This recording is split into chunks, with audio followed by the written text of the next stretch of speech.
नमस्कार, आपण पाहतात आर्ट न्यूज 24 HD। अमरावती जिल्ह्याहून मुख्य संपादक फराद बेग यांची विशेष बातमी। SC ST आरक्षण वर्गीकरणाच्या विरोधात भारत बंद आंदोलनाच्या स्मरणार्थ अमरावती जिल्हाधिकारी कार्यालयासमोर आरक्षण बचाव कृती समिती द्वारा धरणे आंदोलनाला संबोधित करत आहेत भावी आमदार रुग्णसेवक सुरेश भाऊ तायडे। आपण या व्हिडिओमध्ये सविस्तर पाहू शकाल। आपण पाहतात आर्ट न्यूज 24 HD। मुख्य संपादक फराद बेग। जिल्ह्यातील व महाराष्ट्रातील दिवसभरातील घडामोडी पाहण्यासाठी RTI न्यूज 24 HD YouTube चॅनलला सबस्क्राइब आणि लाईक करा। संपूर्ण विश्वाला शांतीचा संदेश देणारे महागौरी तथागत भगवान बुद्ध, विश्ववंदनी डॉक्टर बाबासाहेब आंबेडकर, सर्व महापुरुषांना विनम्र अभिवादन। 1 ऑगस्टला सुप्रीम कोर्टाने या महाराष्ट्राच्या SC ST मध्ये वर्गीकरण करण्याचे निर्देश राज्य शासनाला दिले, पण ते अधिकार सुप्रीम कोर्टाला आहेत का? याच्या विरोधामध्ये आपण निवडून दिलेले लोकप्रतिनिधी त्या न्यायपालिका व्यवस्थेमध्ये SC ST चा मुद्दा घेऊन बोलत आहेत का? या देशामधला एकच नेता आहे का जो SC ST वर्गीकरणावर सातत्याने लोकसभेमध्ये राज्यसभेमध्ये आपलं मत ठेवत आहे, आणि ते म्हणजे चंद्रशेखर आझाद।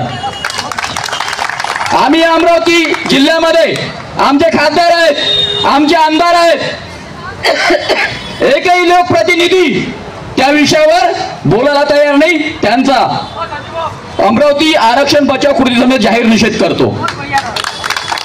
अमरावती जिल्ह्यामधील जनतेला आवाहन करतो की तुमचे जे अस्तित्वाचे मुद्दे आणि हक्काचे मुद्दे असतात ते मांडणारी लोक विधानसभेमध्ये लोकसभेमध्ये तुम्ही पोहोचवली पाहिजे।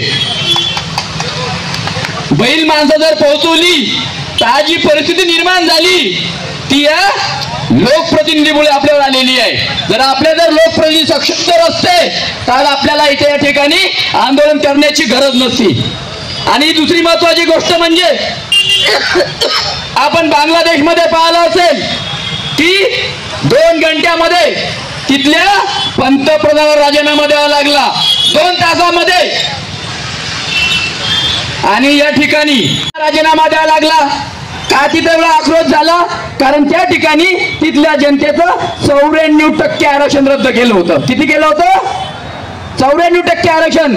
आम्हाला या ठिकाणी शोकांतिका वाटते की अमरावती जिल्हा बौद्धांचा जिल्हा म्हणून ओळखला जातो, आंबेडकर चळवळीचा जिल्हा म्हणून ओळखला जातो, आणि आज या ठिकाणी अमरावती बंद, आणि अमरावती बंद मध्ये 300 ते 400 लोक शोकांतिकाने। कारण हा मेसेज सुद्धा इथं खुफिया विभाग शासनाला पाठवतो की आमच्या बुळाखाली आग लागलेली असताना सुद्धा आम्हाला गरम वाटत नाही का? आम्हाला पेटल्यावर गरम वाटते।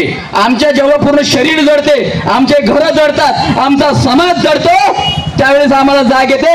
आणि त्यावेळेस ज्या प्रकारे खैलांजीचा 3 महिन्यानंतर संपूर्ण महाराष्ट्रात पेटला, तो SC ST आरक्षणामध्ये सुद्धा परिस्थिती निर्माण होणार आहे का? 3 महिन्यात जागे होणार हो का? आमचं आरक्षण संपल्यानंतर आम्ही आंदोलन पाहिलं असेल की जेवढी दुकानं आहेत ही दुकानं सर्व SC आणि ST लोकांची आहेत। त्यांना जर प्रश्न केला का भाऊ तुम्ही सहभागी नाही काय? आमच्या पोटाचा प्रश्न आहे म्हणते। काय म्हणते? आमच्या पोटाचा प्रश्न आहे। आणि जे या ठिकाणी जे आंदोलनामध्ये खरोखर अर्थाने सहभागी झाले त्या लोकांना परिवार नाही।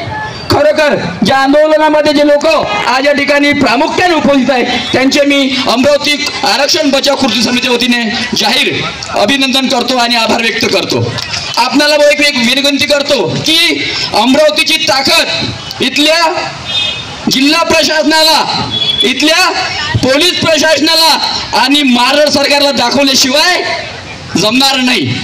त्यांना वाटत असेल की आज या ठिकाणी कमी प्रमाणात लोक आले कमी प्रमाणात लोकांना याचा मुद्दा आम्ही प्रचारामध्ये कुठेतरी कमी पडलो आणि जो SC आणि ST आरक्षणाचा मुद्दा आहे तो लोकांना समजवण्यास सुद्धा आम्ही सक्षम झालेलो नाही.